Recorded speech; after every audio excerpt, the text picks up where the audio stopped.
¿Se ve ahí en modo presentación? Sí. Sí. Sí, Bárbaro. Bueno, Lines, la idea es que podamos conversar un poco de lo que es la amenaza de parto pretérmino en el manejo en la urgencia, que es cuando principalmente ustedes como médicos generales van a ver estas Recording in situaciones. progress. Generalmente, generalmente en nuestro medio es raro que un médico general tenga que asistir a un parto prematuro, pero bueno, también les puede pasar. Pero bueno, sí, esta instancia previa es bastante frecuente que ustedes tengan que pasar por vivir esa experiencia de asistir a esta paciente, por lo cual nos parece muy importante que tengamos algunos conceptos claros. La idea es que ustedes participen, o sea, que les sirva a ustedes, por eso hicimos una historia clínica con algunas preguntas para ir respondiendo todos juntos. Así que bueno, lo hacemos de esa manera si les parece. No sé si de la historia tienen alguna duda, que alguna cosa que no haya quedado clara.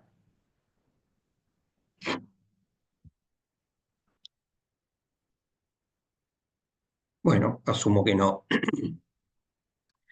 Vamos entonces con la primera pregunta. No sé, alguno o algunas de las que están conectadas.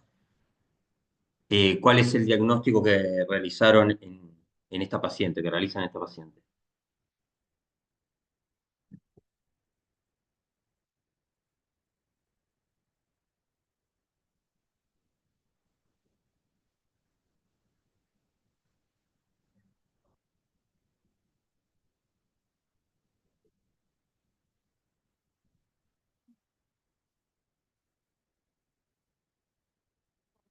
es una amenaza de parto ¿Nadie? en fase activa. ¿Manuela está hablando? Sí. No te escuché bien, Manuela, perdón. No, o sea,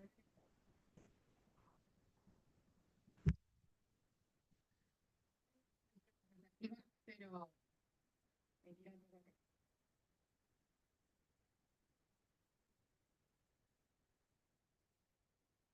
¿Ustedes me escuchan bien a mí? Porque yo no te escucho. Bueno, no sé si capaz que el internet está... sí, te escuchamos. Se escucha bien. Dale, perfecto. Creo que lo que Manuela quería decir era que era una amenaza de parto pretérmino. Bien, perfecto. Y es la clase de hoy, ¿no? Así que otro Sí, diagnóstico por eso justamente el tema. no íbamos a hacer. Perfecto. ¿Cómo hacemos diagnóstico? Joaquín, Manuela o cualquiera. De amenaza de parto pretérmino. Esto se hace en base a contracciones uterinas dolorosas, de ritmo regular, más dilatación del cuello de útero. Ahí está, más modificaciones cervicales, ¿verdad? Puede ser lo que dijiste, ¿no, Manuela? Sí. No sé, porque te escucho bastante entrecortado. Pero bueno, es esto un poco lo que decías tú, ¿no? Que aparezcan contracciones tipo parto, ¿no? ¿Se acuerdan que hay diferentes tipos de contracciones? Pero son las contracciones tipo parto las que nos hablan de una amenaza de parto pretérmino, pero más que una amenaza para término, un patrón contráctil inadecuado para la gestacional. ¿Ah?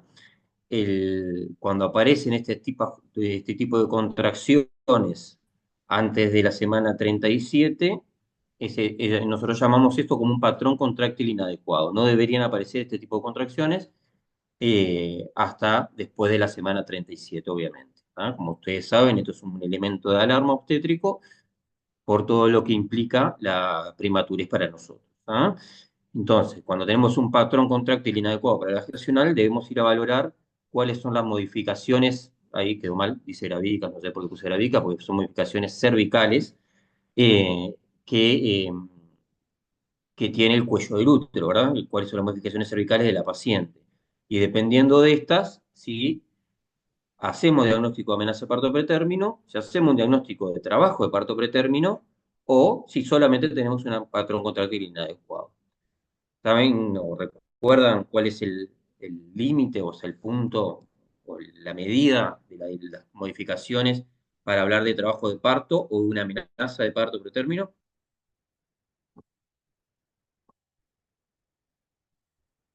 3 centímetros puede ser, o sea, si es mayor de 3 centímetros, ahí puede ser, o sea, es la diferencia de amenaza de parto pretérmino con trabajo de parto pretérmino. ¿Ah? Perfecto. Y ese es un concepto recontra importante. Capaz ya lo tienen todos claro, pero me parece bueno afirmarlo. Si nosotros tenemos más de 3 centímetros de dilatación, ahí ya no estamos en una amenaza de parto pretérmino, sino estamos en un trabajo de parto pretérmino. ¿Tá? Y eso es muy importante porque nos va a cambiar, obviamente, las intervenciones que tengamos que realizar. Entonces, son modificaciones cervicales menores a 3 centímetros, ¿ah? Que no hagan diagnóstico de trabajo de parto de pretérmino. Bien, y ahí hacemos diagnóstico entonces, como decían, de amenaza de parto prematuro. Bueno, ¿qué pasó? Ah, está. Eh, en cuanto a los factores de riesgo, ¿ah? ¿Cómo pueden ahí, quedó mal esto, no sé por qué, pero cómo pueden dividir los factores de riesgo de una paciente en esta situación, obviamente, para esta entidad clínica? ¿O cuáles conocen? Digo, no quieren clasificarlos. Podemos dividirnos en maternos, fetales, ovulares. Perfecto. ¿Y qué más?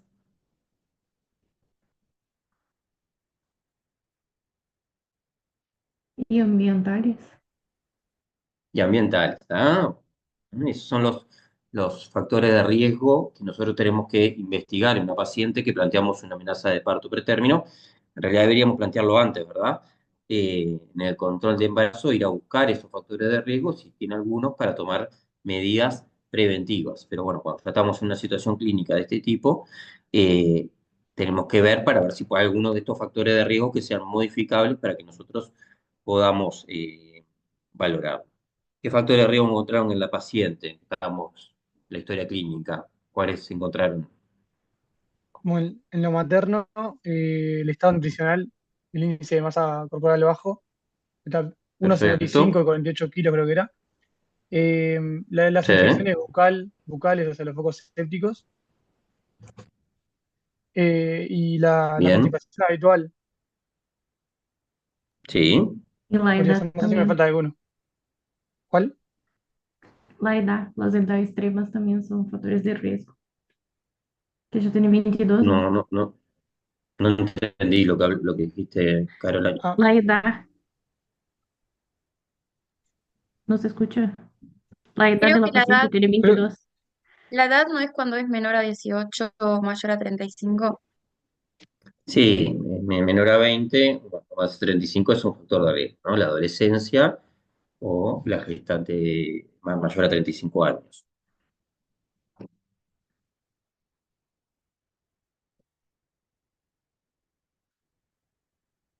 ¿Encontraron algún otro? También en la historia dice que tiene piel y mucosas hipocoloreadas, por lo que podríamos plantear anemia Per- también como factor de riesgo. Perfecto. Además, como causa, no dice acá, pero yo tenía entendido que el antecedente de haber tenido un parto espontáneo en el último embarazo puede ser también factor de riesgo. Sí, excelente. Más que puede ser, lo que la Manuela que estaba hablando, es el principal factor de riesgo para tener un parto prematuro, es haber tenido un parto prematuro previo. ¿Ah? Y esta paciente, si bien la historia no nos decía exactamente que tuviera un parto prematuro, nos hablaba de un recién nacido de 1.600 gramos, que bueno, o es una restricción muy importante o fue un parto pretérmino, ¿no? Entonces lo podemos plantear como un factor de riesgo más. ¿Ah? Después lo que dijeron ustedes son factores de riesgo, estuvieron perfecto. Y otro factor de riesgo que por sí solo ya es un factor de riesgo es el mal control del embarazo. ¿Ah? Y la paciente tiene un embarazo mal controlado, un embarazo con dos controles, y el embarazo mal controlado es un factor de riesgo para la prematurez. Eh, Porque obviamente no nos permite un embarazo mal controlado hacer las intervenciones necesarias como para prevenir o evitar las complicaciones más importantes, ¿ah? Y despistar otros factores de riesgo que puede tener. O sea, la anemia, aquí ya tenemos algunos factores de riesgo que podrían haber sido modificados si nosotros tuviésemos tenido un control, una consulta preconcepcional, un control precoz del embarazo, como es la anemia, la desnutrición, bueno, ¿verdad? Entonces, todas esas cositas, los focos sépticos, podrían haber sido modificados y capaz que no estábamos en esta situación, ¿de acuerdo? Pero estuvieron muy bien ahí todas las respuestas. También puede ser ¿Sí? que el factor socioeconómico sea un factor de riesgo. Yo había visto que el medio socioeconómico bajo es como factor de riesgo para Sí, o sea, exacto, acá tener vieron parto que yo preterno. lo puse, ahora no me omití comentarlo, Brian, tenés razón, gracias por el apunte. El mal medio socioeconómico y cultural es un factor de riesgo, también, sin duda. Bien, del tratamiento. Ustedes no olvidemos que estamos, a veces cuando cursan acá, nosotros estamos muy sesgados y hablamos mucho del tratamiento intrahospitalario, ¿verdad? Nosotros lo que queremos que ustedes manejen y que tengan claro es el manejo en un primer nivel donde ustedes puedan llegar a tratar a estos pacientes. ¿Y cuál es el tratamiento? Si estamos en una puerta de urgencia, no en el Pereira Rosell, no en el hospital de clínica, en una puerta de urgencia periférica, ¿cuál es el tratamiento para estas pacientes, esta paciente puntual? Ah, están Creo que levantando la mano, Manuela. creo que el primer paso idealmente es valorar el riesgo, si tiene un alto riesgo o un bajo riesgo, y eso lo haces tipo, en base a los criterios clínicos y al BISHOP. Y el tratamiento en realidad sería Cuando ingresarlos en hablas de alto realidad o bajo riesgo, de qué? Perdón. de alto o bajo riesgo de un, ay, Dios mío, de una amenaza de parto activa. Ujú, ¿Sí? Que sería haber tenido un parto pretérmino en embarazos previos, que sean previos a 34 semanas, haber perdido una pérdida gestacional en embarazos previos menores a 17, que tener una gestación múltiple actualmente o ser portador de un CERCLAS actualmente. Y después tener un cervix corto, que bien, sería hasta un BISHOP mayor a 5. Y tener un criterio ecográfico que ahí se mida la longitud cervical, que tener menos 20 milímetros entre las 28 y 31 semanas. Si cumples con eso, si tienes uno más de estos, ahí tendrás como un alto riesgo de una amenaza de parto pretérmino. O capaz que me mareé y eso no era para el tratamiento. sí, en realidad, ¿cómo? Creo que, no sé si está erróneo lo que planteé, que primero valorar el riesgo. Yo tengo No, en realidad entendido no es que no como, es que sea errado. Está muy bien todo lo que tú decís. El tema es que tenemos que situarnos en que estamos en una, no sé, donde han ustedes rotado en comunidad, pero imagínense que están en Piedras Blancas, en Capitán Tula, yo ¿ah? tengo Y les entendido que llega es una bajo paciente con riesgo contracciones. tener que parar, tratar de parar como las contracciones y usar útero inhibidores. No sé si está Bien, mal lo que tengo entendido. Al menos eso me quedó. Y como es menor a 22 semanas, usaría sintometacina, creo que se llama. a Pero no 32 sé semanas, ¿verdad? sí, A ver. no sé si eso está bien. Primero, veo que va a ir levantando la mano, está buenísimo.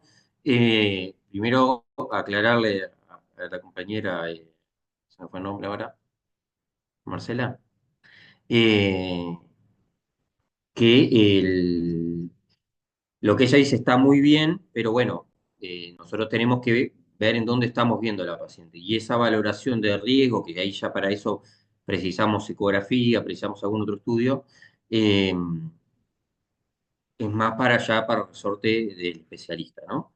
Pero, o para antes de que aparezca ya la sintomatología, ¿no? Si nosotros tenemos una paciente con factores de riesgo previos, bueno, nosotros tendremos que valorar qué tanto riesgo tiene de que realmente tenga un prematuro para hacer intervenciones. ¿Ah? En esta momento ya tiene la paciente el diagnóstico de amenaza parte prematura.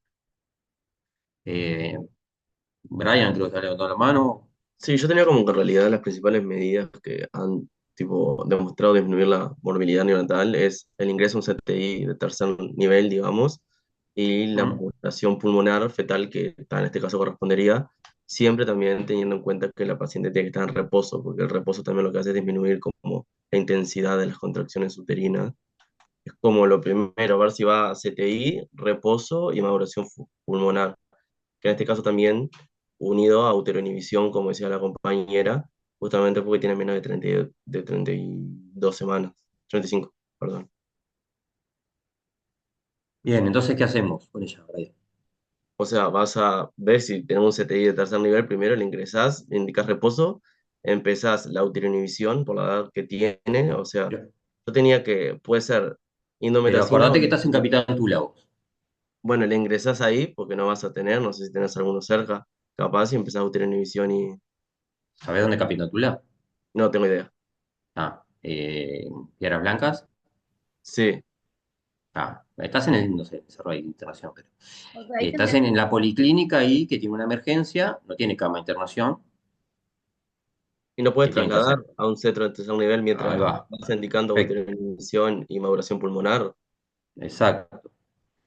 Esa es la conducta inicial para estas pacientes. ¿Ah? Ya esto obviamente hay mucha evidencia. Nosotros lo que tenemos que hacer con una paciente que tiene una amenaza de parto pretérmino menos de 35 semanas es empezarle los tocolíticos, ¿ah? Los uteroinhibidores, con el objetivo de realizar la, la corticoterapia, ¿ah? Los corticoides para modulación pulmonar fetal, y para trasladar a la paciente a un centro que tenga un CTI neonatal, ¿verdad? O sea, nosotros tenemos que ir a un centro que tenga CTI neonatal, no precisamos un CTI para la madre. ¿Ah? Entonces, la madre no va a ir al CTI, la madre va a ir a un centro que tenga un CTI por si nace el recién nacido. La madre puede estar internada en una sala común, en una situación como esta, ¿verdad?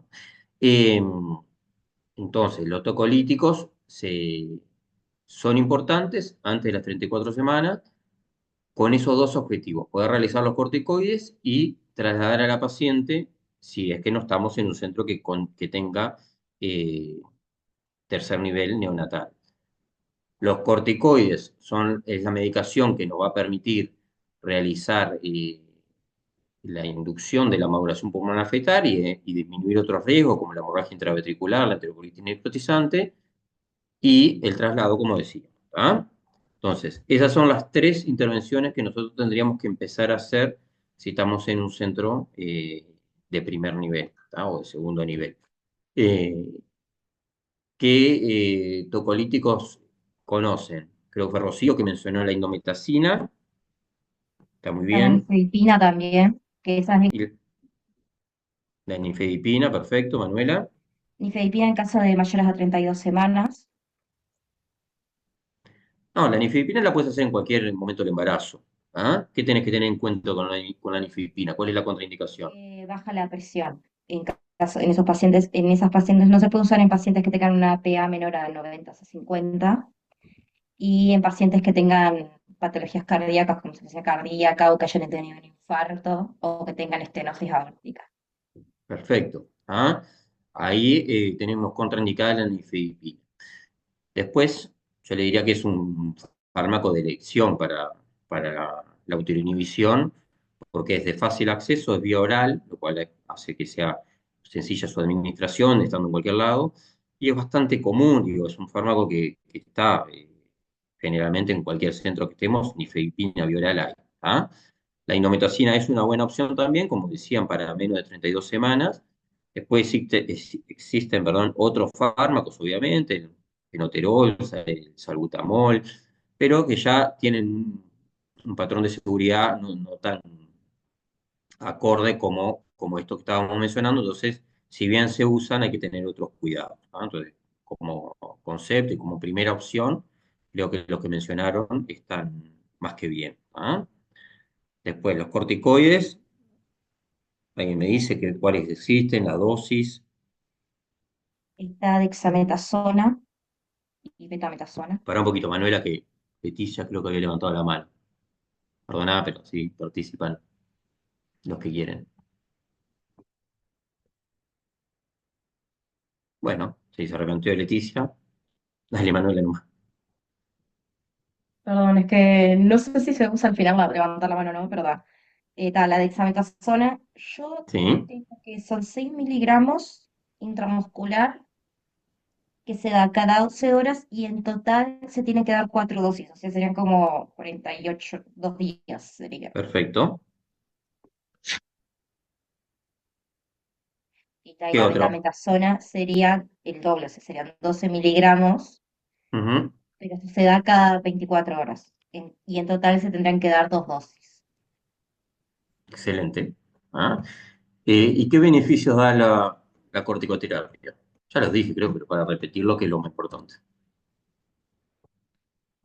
O sea, provoca la maduración pulmonar y eso evita que en caso de que nazca el bebé tenga complicaciones, por ejemplo, respiratorias, síndrome de este respiratorio. Ujú. Y está bien, ayuda, o bueno, el objetivo es que ayude a la maduración pulmonar, estimulando que logran hacer los corticoides. La producción de surfactante pulmonar. Ahí está. ¿Qué células producen el surfactante?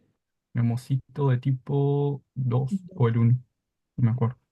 Sí, los neumocitos tipo 2. Lucas, Dos. hablando, ¿no? Ah, Sí. sí. Muy bien, Lucas.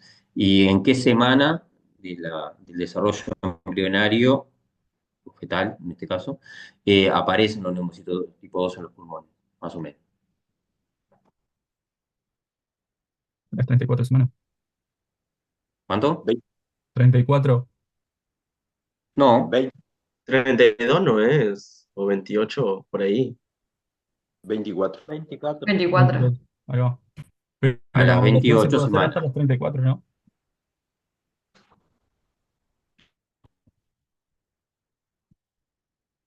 Claro, los neumocitos aparecen a la acción, por eso a veces decimos, ¿se me escucha bien? Sí, sí. Ah, hacemos la maduración entre las 28 y 34, o sea, en realidad entre las 24 y 34, pero sabemos que antes de las 28 probablemente en lo pulmonar no tengan mucha implicancia los corticoides, pero sí nos ayudan a disminuir otras complicaciones, ¿ah? Como les decía hoy, que es la hemorragia intraventricular y la enterocolitis necrotizante. Entonces, de todas formas, los usamos igual, ¿ah? Pero acuérdense que es después de las 28 semanas cuando van a tener mayor acción sobre el nivel pulmonar, el nivel de surfactante a nivel de los pulmones. ¿Ah? Bueno, Perdón, muy bien. en las 24, antes de las 28, ¿qué es lo que ayuda?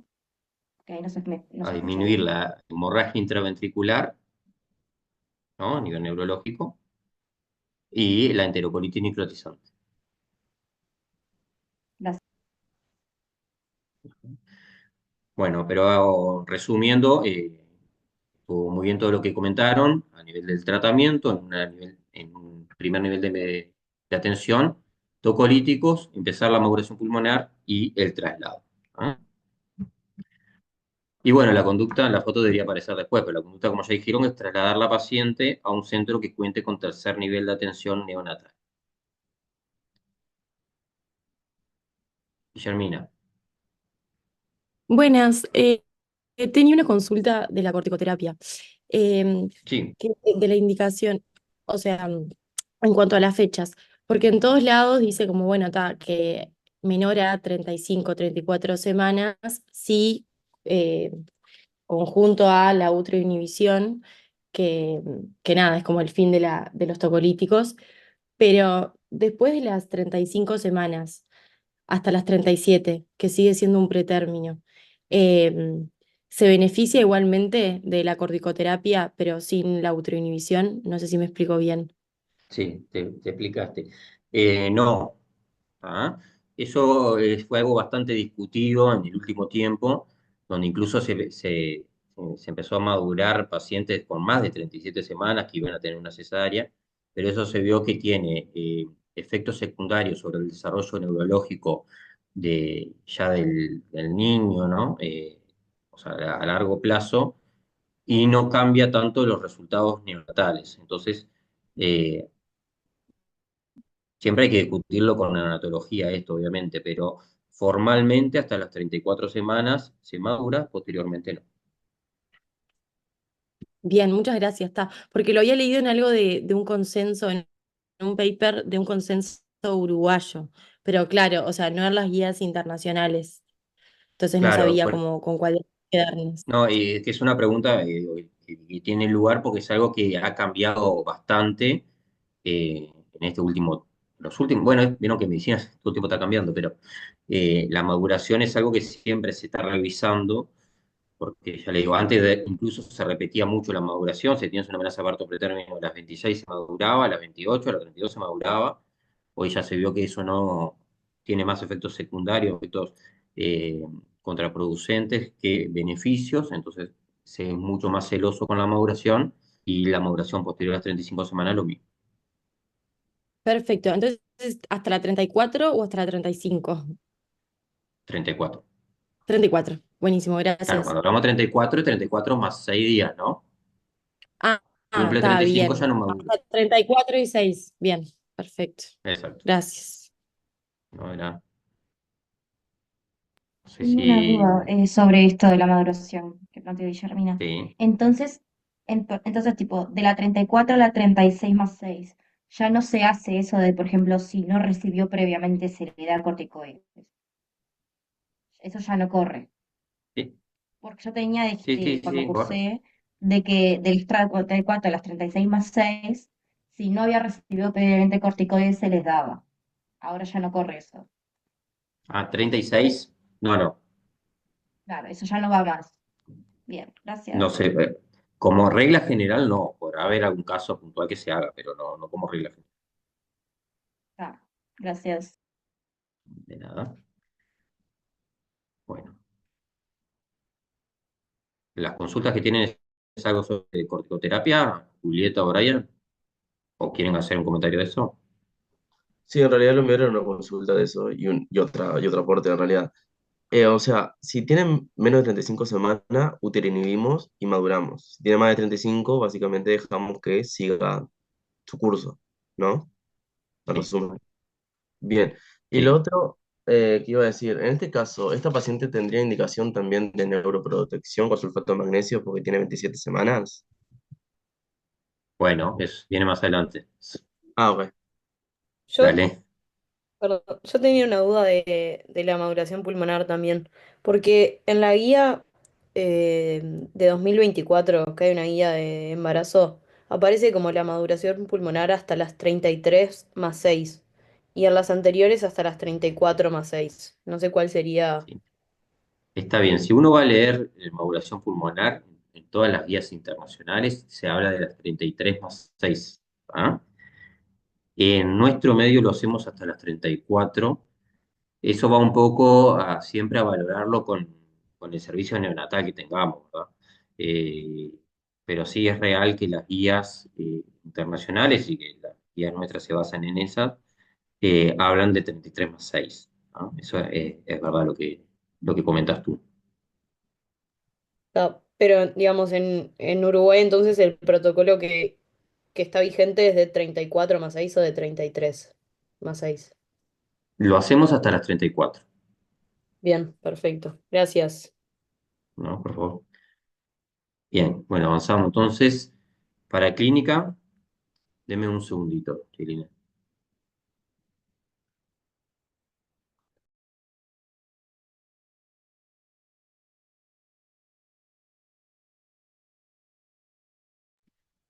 Perdón. Paciente, dije. Para clínica, ¿qué estudio le piden a esta paciente? Si le piden algo.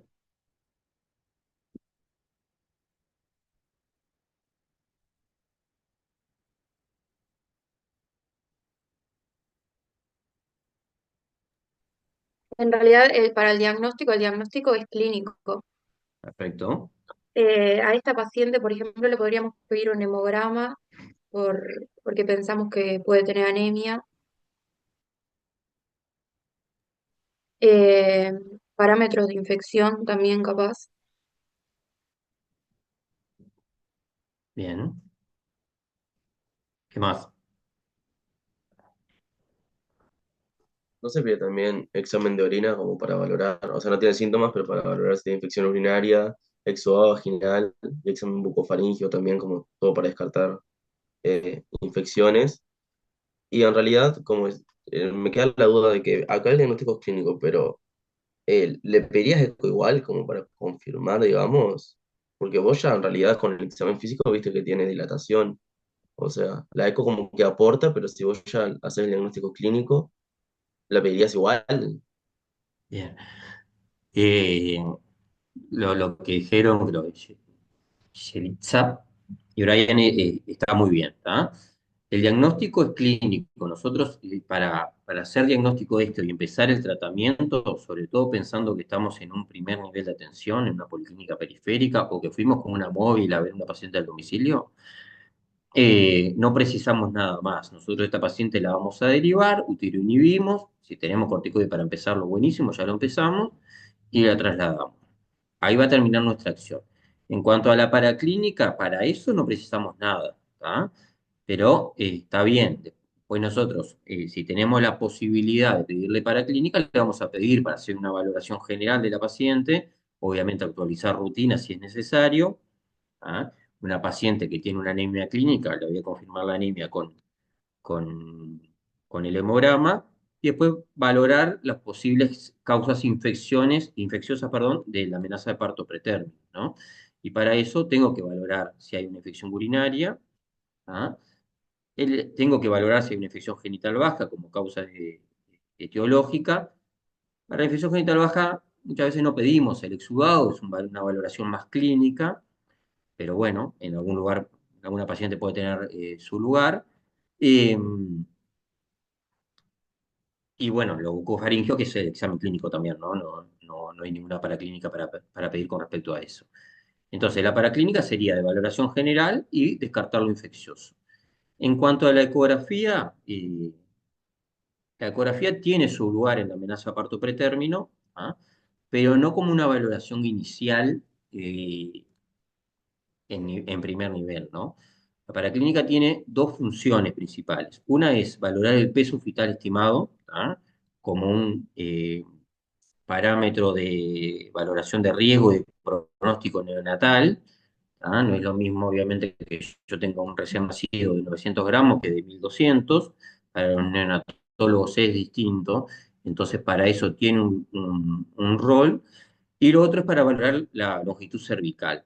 Ustedes recuerden que el cuello, el útero, el cervix, tiene una porción vaginal y una porción supravaginal, ¿ah? Una porción que no es accesible al examen genital.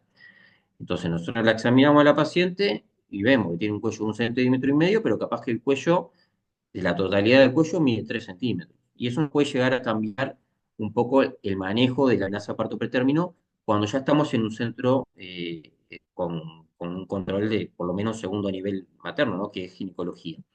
Eh, entonces, para eso sí la ecografía nos sirve y nos va a aportar datos importantes, ¿tá? Pero no para una valoración inicial. Entonces, si usted la pregunta para la prueba es una paciente de valoración inicial, la ecografía creo que no tiene un lugar. Ahora, para una segunda valoración en cuanto al peso fetal estimado o para un pronóstico, ahí sí. ¿Ah? ¿Alguna duda para clínica? Para la valoración del No. polo fetal, digamos, eh, se hace Mm. el cardiotocograma a partir de las 32 semanas, que, o sea, en este caso día 37, y si no tiene contracciones se usa el non-strength test, por lo que vi. Pero también es a partir de las 32. Antes de las 32, ¿cómo valoras el polo fetal, digamos? No. El cardiotocograma basal, que es el non-stress test, eh, se hace después de las 32 semanas. ¿Ah? La monitorización fetal, de la frecuencia cardíaca fetal, ponerle un monitoreo al feto, eso se hace en cualquier momento del embarazo. ¿Ah? Yo le puedo poner un monitoreo en cualquier momento del embarazo. ¿Tá? Si bien es el mismo aparato y parece ser lo mismo, la interpretación es distinta. ¿Tá? El cardiotocograma basal, obviamente, como lo dice su nombre, es basal, por lo cual no puede tener contracciones, y yo voy a valorarlo durante 20 minutos y tengo algunas cosas que ustedes ya las conocerán, que son las que tengo que ir a ver. El monitoreo es distinto. El monitoreo yo lo que quiero ver es controlar la frecuencia cardíaca fetal, controlar el tono uterino y ver la relación entre estos. ¿Ah? Entonces, si tiene contracciones, si yo tengo un trabajo de parto pretérmino de 27 semanas, lo voy a monitorizar a permanencia, obviamente. ¿Ah? No es un cardiotocograma basal, pero lo voy a monitorizar sin duda, ¿ah? Y tendré que saber qué es lo que tengo que ver y qué no. ¿Ah? Pero ahí ya, o sea, la variabilidad puede estar afectada, pero yo sé que eso puede ser por la propia inmadurez neurológica del feto. ¿Ah? No tiene la misma interpretación que un cardiotocograma a las 37 semanas, que la escasa variabilidad puede ser un elemento de preocupación. ¿Se entiende?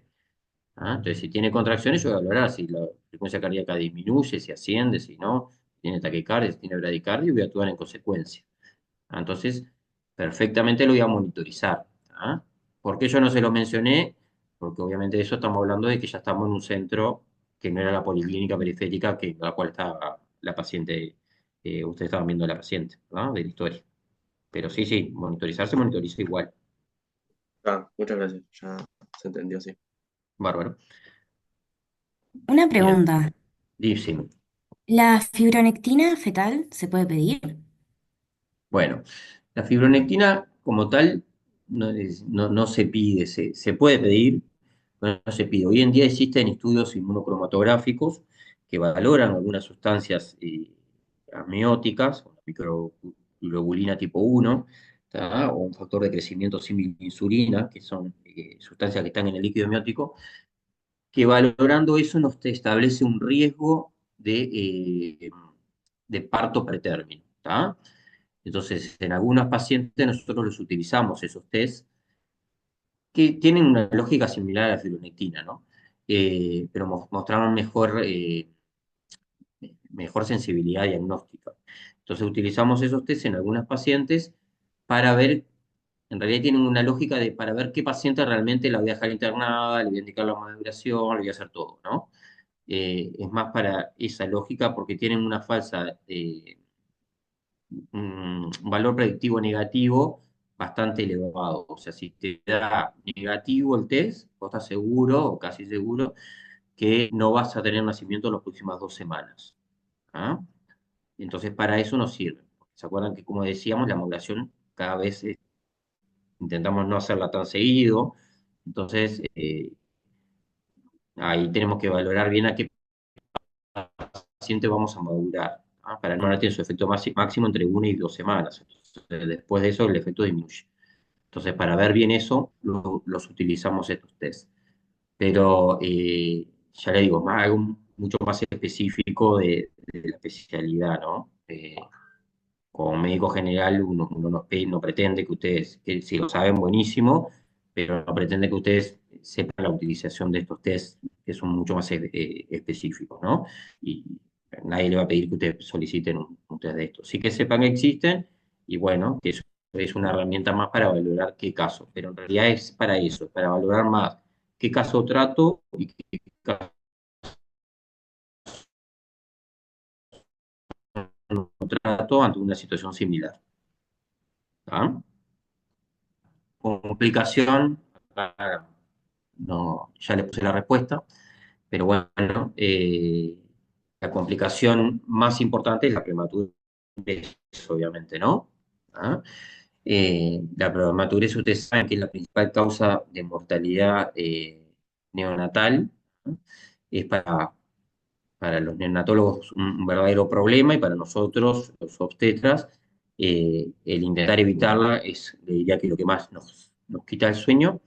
Las herramientas y las cosas que se han empezado a aplicar, la verdad que no han dado el resultado que uno quisiera, pero bueno, es como siempre de ahí una espina que tenemos los obstetras de intentar evitar la prematurez con las herramientas que tengamos. ¿Ah? Y como decían hoy, lo único que ha logrado cambiar el pronóstico de todas las herramientas que utilizamos es hacer la maduración pulmonar fetal y que ese niño nazca en un centro con tercer nivel. ¿Tá? Eso es lo que ha cambiado el pronóstico de la prematurez, pero no la prematurez en sí.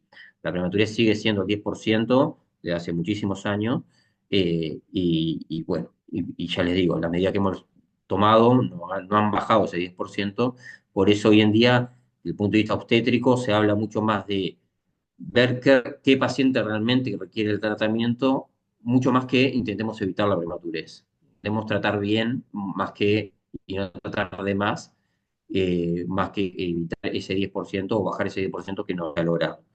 eh, porque los tratamientos obviamente también tienen sus efectos secundarios o posibles complicaciones. Entonces el objetivo de los obstetras va más por ahí. Eh, bueno, después, bueno, las complicaciones de la prematurez, ustedes ya saben, en todos los órganos y sistemas que tenemos van a complicarse por la propia inmadurez del desarrollo embrionario. Entonces, nada, podemos tener los respiratorios como la gran vedette, porque es lo que más vemos y es independiente de la prematurez. ¿Se acuerdan que la prematurez, según criterio neonatal, la dividimos en leve, moderada o severa? ¿Ah? Independiente de eso, lo respiratorio es lo que más vemos. ¿Ah? Después, bueno, la enfermedad de membrana hialina, la necrotizantes, las hipoglicemias, de ionías, ¿ah? Todo lo que tiene que ver con los más riesgos de infecciones, la hemorragia intraventricular que decíamos hoy, la ictericia, eh, las hemorragias por déficit de vitamina K, la termolabilidad, son bebés que pierden mucho más el calor, entonces eh, hacen hipotermias con más facilidad. Y bueno, ¿no? Eh, todo eso es lo que el neonatólogo va a encargarse posteriormente. En cuanto a la profilaxis, acá me pasó lo mismo. eh, Acá sí tiene mucho más peso lo que decía hoy de la medición de la longitud cervical. ¿Ah? Pero la primer profilaxis es la educación, y nosotros para poder educar a las pacientes tenemos que insistir en el control de embarazo, en la consulta preconcepcional, ¿ah? En el control precoz del embarazo, ¿ah? Y ahí podemos nosotros empezar a hacer pesquisas de factores de riesgo para esta o cualquier otra patología obstétrica, ¿ah? Y eso es responsabilidad de todo el equipo de salud, no solo de los ginecólogos o parteras, sino de todo el equipo de salud, del paciente en edad reproductiva, en algún momento consultarle si tiene planificado un embarazo, tiene deseo concepcional, si ha hecho consultas preconcepcionales, ¿ah? En algún momento, obviamente, vamos a estar preguntando en todas las consultas, pero en las pacientes que cuando ya uno como médico tiene control y tiene un pool de pacientes que sabe que van a verlo, eh, insistir sobre esto en la etapa reproductiva de la mujer, ¿verdad? Eh, en cualquier edad también, porque bueno, así como hablamos, insistimos con la anticoncepción, bueno, también plantearse el deseo de reproducción, la importancia de los controles, ¿tá? Y la educación al respecto. Con respecto a la medición de la longitud cervical, acá tenemos dos utilidades principalmente. Una es lo que estábamos hablando hoy, ¿no? Medirle el cuello a la paciente que ya viene con una amenaza de parto prematuro y yo le mido el cuello. ¿Ah? Y ahí es un poco lo que les puse acá en esta cita bibliográfica, que habla incluso de la fibronectina, como decía hoy, no me acuerdo quién, perdón, que si nosotros medimos el cuello, independiente del examen físico que tengamos, yo mido el cuello y el cuello mide más de 3 centímetros por vía vaginal en la ecografía, uno podría decir que no se va a dar el nacimiento en los próximos 14 días. ¿Tá? Likelihood es un- un uso metodológico, una herramienta metodológica que nos dice qué tan probable es que vaya a pasar, ¿no? Entonces, es muy poco probable que si yo tengo una longitud cervical mayor a 3 centímetros en la ecografía, en ese momento que la paciente consulta, el parto se dé en los próximos 14 días. ¿Ah? Entonces, para eso es un buen elemento. Con la fibronectina pasa lo mismo y con los estudios, esto que yo le decía, nos pasa lo mismo. Tienen un muy buen valor pronóstico, negativo principalmente. Esa es una función de la ecografía. La otra función es que nosotros a todas las pacientes con o sin factores de riesgo le midamos el cuello en la ecografía de translucencia nucal a las 12 semanas. Y ahí sabemos que si la paciente tiene un cuello menor a 25 milímetros, tiene un factor de riesgo para parto prematuro, por lo cual empezar con progesterona en ese momento del embarazo, en realidad se empieza a las 16 semanas, es una medida que mostró beneficios sobre la prematurez, no tanto sobre que vaya a ser prematuro, sino por el punto de corte de la prematurez, como yo le decía hoy, ¿no? Que en vez de ser un prematuro severo, bueno, capaz que tenga un prematuro moderado o leve, y eso sin duda cambia el pronóstico para el recién nacido. Entonces, el uso de progesterona es una medida de profilaxis. Si la paciente ya tiene factores de riesgo, como tiene nuestra paciente, se lo indicamos independientemente de la longitud cervical, pero si no, con la longitud cervical podemos tener un punto de corte que nos indique el uso de progesterona. ¿Tá? Acá hoy lo mencionaron, el tema del CERCLASH, también la longitud cervical o los antecedentes obstétricos nos pueden hacer plantear eh, la realización de un CERCLASH profiláctico. No sé si saben todo lo que es CERCLASH, supongo que sí, que es hacer unos puntos en el cuello del útero, se hace con un hilo especial, para intentar cerrar el cuello uterino, ¿tá? Apretarlo, por decirlo de alguna forma, principalmente indicado en las pacientes con incompetencia cervicoísmica, pero en la ecografía de translucencia si tuviéramos una longitud cervical menor a 10 milímetros, puede tener indicación de hacer clash independiente de los antecedentes obstétricos. ¿Tá? Lo mismo, esto capaz que es más del resorte del especialista, pero vieron que el control de embarazo de bajo riesgo lo puede hacer cualquier persona y nosotros llegan pacientes de repente en Montevideo es más difícil que ocurra, pero que se atiende con médicos generales o con médicos de familia a su embarazo. Y bueno, si ustedes ven una paciente que tiene una ecografía con un cuello menor a 25 milímetros, hacer la derivación oportuna y empezar progesterona, que si después se descarta la complicación o bueno, se considera que no, se suspende y nada más. Pero es una medida que puede ayudarnos a evitar, perdón, la prematurez más severa. Y creo que por acá, no, acá teníamos, bueno, la última pregunta que habíamos planteado era esta misma paciente, pero con una dilatación cervical de 6 centímetros, ¿no?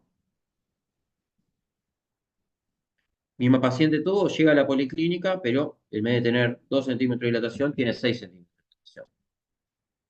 ¿Cambia el diagnóstico, Manuela? Sí. Ahí ya estamos en un parto pretérmino, ya está en parto. Y había que No, darle el parto no está, ¿no? en parto prematuro. O sea, está en parto prematuro establecido porque tiene una dilatación mayor a 5 centímetros. Claro, está en trabajo de parto. Claro, está en trabajo de parto. El parto ya parió, Claro, perdón, ¿no? sí, tienes razón. Ahí Sí, va. sí. Está perfecto, está en trabajo de parto pretérmino. Leticia, ¿cambia en algo tu manejo? Buenos días. De lo que yo tengo es que cuando ya está iniciado el trabajo de parto, el uso de tocolíticos no estaría indicado. O sea que eso es un cambio en lo que estábamos, en la terapéutica que estábamos hablando hoy. Bien, ¿y los corticoides?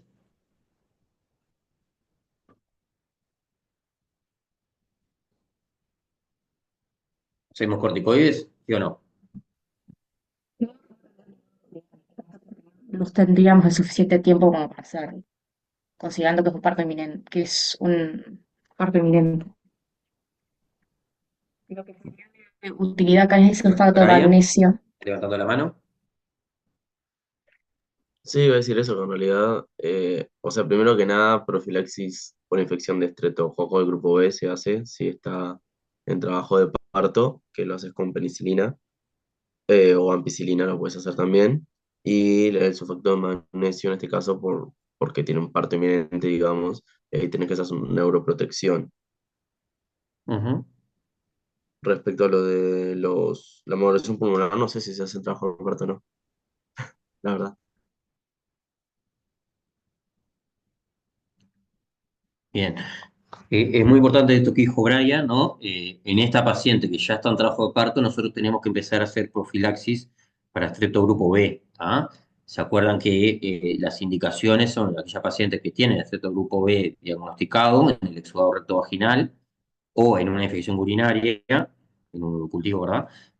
O en la prematurez, antecedentes de recién nacidos con estrepto o fiebre materna, ¿no? En el trabajo de parto. Esta paciente, por tener, obviamente no va a tener el exudado realizado por las semanas que tiene embarazo, entonces siempre hacemos el estrepto grupo B, la profilaxis, perdón, con penicilina o ampicilina. ¿Tá? Eso sí, sería algo importante de empezarlo enseguida, en cualquier lugar donde estemos, si tenemos la posibilidad. ¿Ah? Con respecto al sulfato de magnesio, estoy 100% de acuerdo. ¿Tá? Hay que hacer neuroprotección antes de las 32 semanas eh, con sulfato de magnesio. La dosis es la misma que usamos en la preeclampsia severa. ¿Ah? Así que hay que hacer neuroprotección. Los corticoides en realidad no tienen indicación, porque no, o sea, hasta con 6 centímetros no va a llegar a tener un uso. A veces hay quien los hace, bueno, por tener un gesto más, pero no hay una indicación formal. ¿Ah? Lo que sí, no estoy tan de acuerdo con el tema de los tocolíticos. ¿Ah? Perdón, no estoy tan de acuerdo en este caso puntual. Creo que fue Leticia que lo comentó, que los tocolíticos en un trabajo de parto no se hacen. En el trabajo de parto ya, si estamos en la fase activa de trabajo de parto, no hay que utiroinhibir claramente. Pero la indicación del traslado de esta paciente a un centro con tercer nivel de asistencia nos permite hacer esa utiroinhibición igual. ¿Ah? ¿Por qué? Porque como decíamos hoy, nosotros lo que le va a cambiar el pronóstico a este recién nacido es que nazca en un centro con conceptivo natal. Si este recién nacido nace en la policlínica periférica de Monterrey y yo lo traslado después, obviamente no voy a tener un neonatólogo para que le asistencia, con suerte hay pediatra, eh, pero que no es el profesional que está capacitado para atender a estos niños. Eh, entonces, lo ideal es que lo atienda un neonatólogo en un centro con tercer nivel, que pueda hacer la intubación si es necesario en el momento y demás. Entonces, utiroinhibir para trasladar esa paciente a un centro con conceptivo natal sí es correcto, es más que correcto, es la indicación. ¿Ah? Esta paciente nosotros la utiroinhibimos sabiendo que no vamos a lograr una utiroinhibición de 48 horas para madurar, ¿ah? Pero por lo menos retrasar lo que se pueda para que llegue a un centro de tercer nivel, que va a tener que ir al centro más cercano que tenga, ¿no? Ahí no es, bueno, si estoy en Florida, no es Valpereira, va a la mutualista que está al lado, que tenga CTI neonatal, ¿verdad?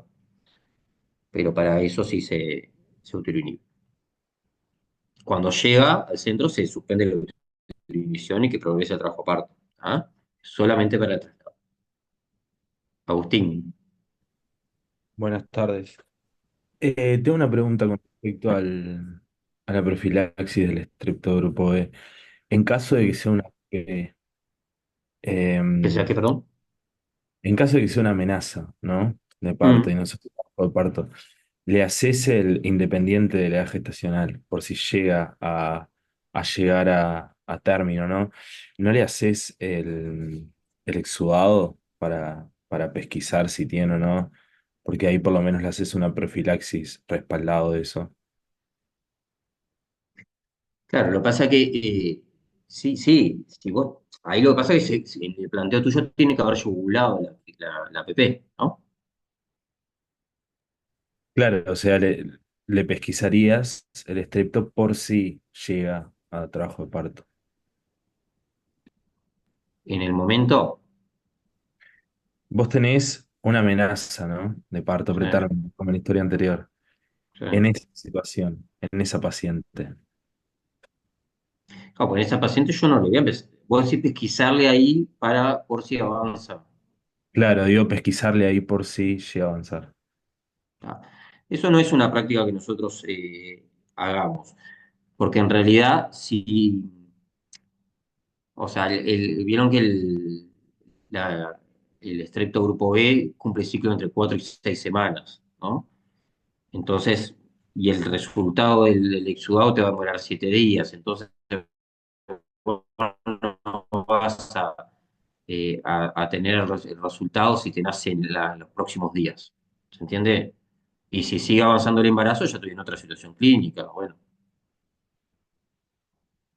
no es algo que sea a nivel de lo que son indicaciones. Las indicaciones, los protocolos son a nivel de salud general de la población, ¿no? No son individualizados. Entonces, a nivel general no es rentable hacer eso. ¿Ah? Después se podrá haber algún caso puntual que vos decías hacerlo, está bien, pero a nivel general no lo hacemos. Si es prematuro, se trata como si fuera un posible positivo.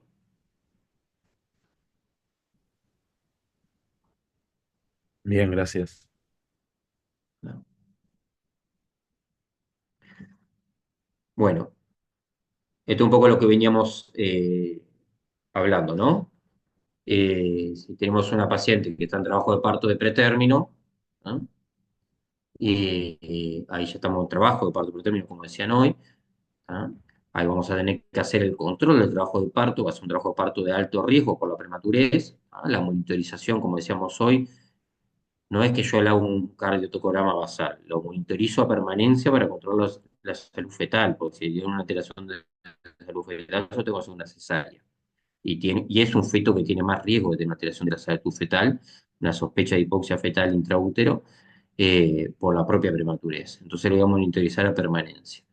El sulfato de magnesio tiene indicación por la neuroprotección, como decían hoy, y la antibiótico terapia pensando en el estricto grupo B. ¿Tá?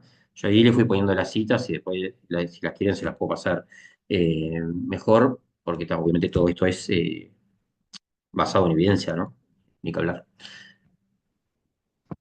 Bueno, por ahí creo que contestamos las preguntas que teníamos. Sí. Leticia, somos alguna pregunta si tienen. Entonces te quería consultar. O sea, acá la salvedad de dar tocolíticos es por el requerimiento de traslado, digamos, era para redondear esa idea. Si no fuera el caso, digamos, no se hace como, sabiendo que, bueno, que tampoco es Exacto. un gran efecto el que tiene, ¿no? Pero, digamos, básicamente se justificaría un poco para darnos más tiempo, porque hay un traslado por medio. Esa sería la idea que vos, comentabas, ¿no? Exactamente. Ah, perfecto, gracias. Los tocolíticos tienen dos indicaciones: madurar, hacer la maduración pulmonar y un traslado a un centro de tercer nivel. Son las dos indicaciones que tienen los tocolíticos. Después no tienen otra indicación. Entonces nosotros si tenemos que trasladar a una paciente, por ejemplo, ustedes saben que la rotura de membrana está contraindicado los tocolíticos, ¿no? ¿Me acuerdo todos? Sí. Sí. Lo tomo como un sí. ¿Ah? Están contraindicados porque pueden enmascararnos un elemento como son las contracciones, que es un elemento de una posible infección, ¿no? Una coriemionitis. Entonces los tocolíticos en la rotura de membrana, aunque la vaya a madurar, no están indicados, salvo que yo vaya a trasladar a la paciente. Si yo tengo que trasladar a la paciente para que esté en un centro de tercer nivel, la uteroinhibo. Cuando llega al centro de tercer nivel se suspende la uteroinhibición, los maduro, todo, y bueno, después veo, ¿no? Hasta cuando sigo. Pero si yo tengo que trasladar a una paciente, ahí sí la uteroinhibo. A ver, en esto obviamente hay que un criterio clínico, ¿no? Esto es algo general, no les va a pasar, pero digo, para la prueba no les va a pasar. Si usted tiene una paciente con 10 centímetros de dilatación, un prematuro con 10 centímetros, no va a poder ser trasladada esa paciente, es intrasladable. O sea, nadie la va a subir en una ambulancia, ¿no? Porque por más que la uteroinhiba van a hacer. ¿Ah? Entonces esa paciente se hace el nacimiento donde esté y se traslada a la madre y el recién nacido separado. ¿Ah? Eh, y bueno, y ahí ah, que, que se puede que pase lo que pase, pero crucen los dedos, yo qué sé, prendan incienso, no sé. Pero si la paciente es trasladable, hacia el criterio médico de ustedes les hace plantear que es trasladable, la utilinibe.